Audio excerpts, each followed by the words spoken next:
that I do, or understanding what the terrain is of hip-hop criticism or hip-hop scholarship, is kind of a two-pronged approach that I have devised for myself to remind me what it is that I have to be engaged in on a day-to-day basis, not only in the classroom, but also in my research. The first prong of that is a notion that I refer to as cultivating an ideal listener.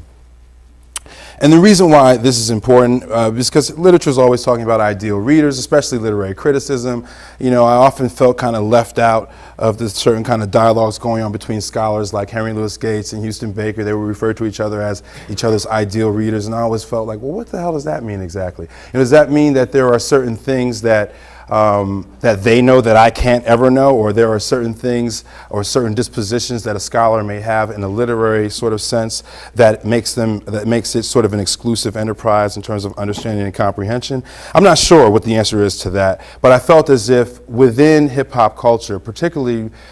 with my mission of trying to have it in the literary classroom, we have to have this notion of cultivating an ideal listener. Now, what I would also say, and what we should probably keep in mind throughout this brief talk, is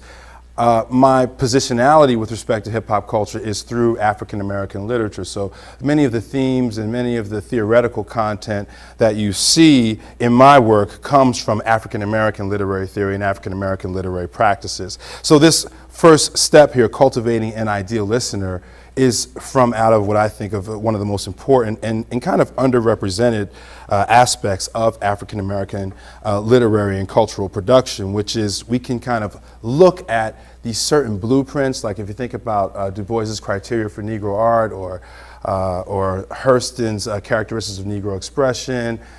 Richard Wright's The Blueprint for Negro Writing, all these various sort of blueprints about how we must produce African American artistic work sort of suggest to us that you always have to look towards the vernacular, and in particular look towards the history of African American musical production. So at certain points that's the spirituals, at some points, and many points actually, it's the blues. And what I would argue is in the current moment we have to look towards hip hop culture in order to understand how orality and the vernacular come together in African American literary production as well. So cultivating an ideal listener is about understanding that trajectory, that historical trajectory, and also understanding that there has to be some kind of process where we try to not necessarily enslave our students or ourselves to a tradition, but at least make ourselves aware of that tradition, make ourselves aware of the fact that an MC or a rapper is a part of a long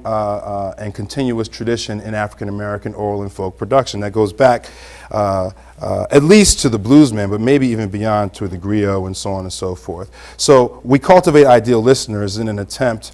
to develop what is the second part of my mission as a hip-hop scholar, and that is the development and cultivation of an interpretive community. And many of you will be familiar